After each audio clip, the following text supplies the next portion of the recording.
Donald Trump की presidency का पहला दिन इंडिया के लिए काफी सारी हेडलाइंस लेकर आया था, जहां एक तरफ ट्रंप ने ब्रिक्स कंट्रीज पर 100% टैरिफ्स लगाने की धमकी दी थी, वहीं दूसरी तरफ इंडिया के फॉरेन मिनिस्टर जयशंकर सर को अमेरिका में एक स्पेशल प्रोटोकॉल मिला। प्राइम मिनिस्टर मोदी ने ट्रंप के लिए एक खास लेटर लिखा था, जो जयशंकर साहब ने खुद उन्हें पर्सनली डिलीवर किया था। बाद इनॉग्रेशन सेरेमनी में जयशंकर सर को वीवीआईपी सेक्शन में फ्रंट रो की सीट मिली थी। बाकी नाटो एलाइज और अमेरिकन एलाइज को तीसरी या चौथी रो में प्लेस किया गया था। ये साफ दिखाता है कि ट्रंप एडमिनिस्ट्रेशन इंडिया को अपनी फॉरेन पॉलिसी में कितनी इंपॉर्टेंस दे रहा है। अगर अमेरिका ने पहले दिन ही ऐसे सिग्नल्स दिए हैं तो ऑब्वियस है कि इंडिया भी रेसिप्रोकेट करेगा। लेकिन आज हम बात करेंगे उस डेवलपमेंट की जो उस वक्त नहीं हुई थी पर अब सामने आ रही है। अब मोदी सरकार ने एक ऐसे स्टेप के भी हाँ बोला है जो बाइडेन एडमिनिस्ट्रेशन के टाइम पर नहीं किया गया था। ट्रंप के सेकेंड टर्म की शुरुआत में इंडिया और अमेरिका के रिलेशंस में एक नए फेज की शुरुआत हो चुकी है। ये टाइमिंग भी काफ़ी क्रूशियल है क्योंकि जयशंकर सर इस वक्त अमेरिका में मौजूद है और इंडिया ने ट्रंप एडमिनिस्ट्रेशन के साथ कोलैबोरेट करना ऑफिशियली स्टार्ट कर दिया है।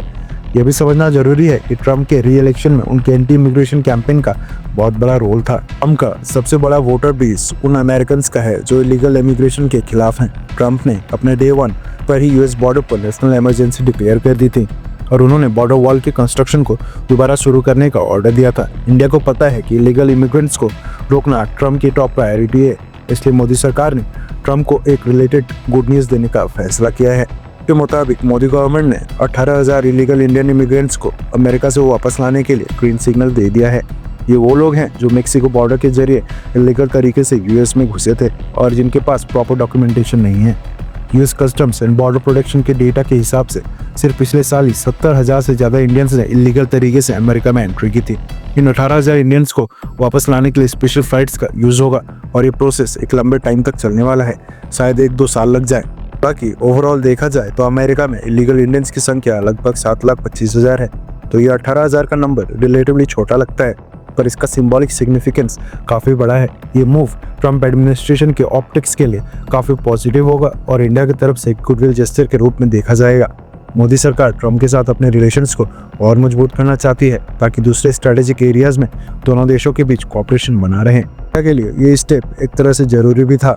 अगर इंडिया इन इलीगल इमिग्रेंट्स को एक्सेप्ट करने से मना करता तो ट्रंप का रिएक्शन हार्श हो सकता था और ऐसे समय पर जब इंडिया और यूएस के रिलेशंस ग्लोबल जियोपॉलिटिक्स में क्रूशियल रोल प्ले करते हैं, ट्रंप को नाराज करना इंडिया अफोर्ड नहीं कर सकता।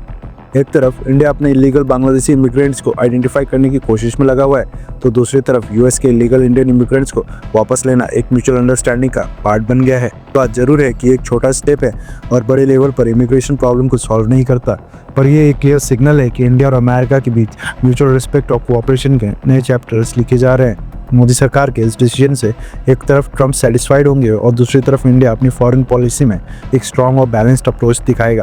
आगे देखना होगा कि ये कोलैबोरेशन कैसे नए डायमेंशंस लेकर आता है।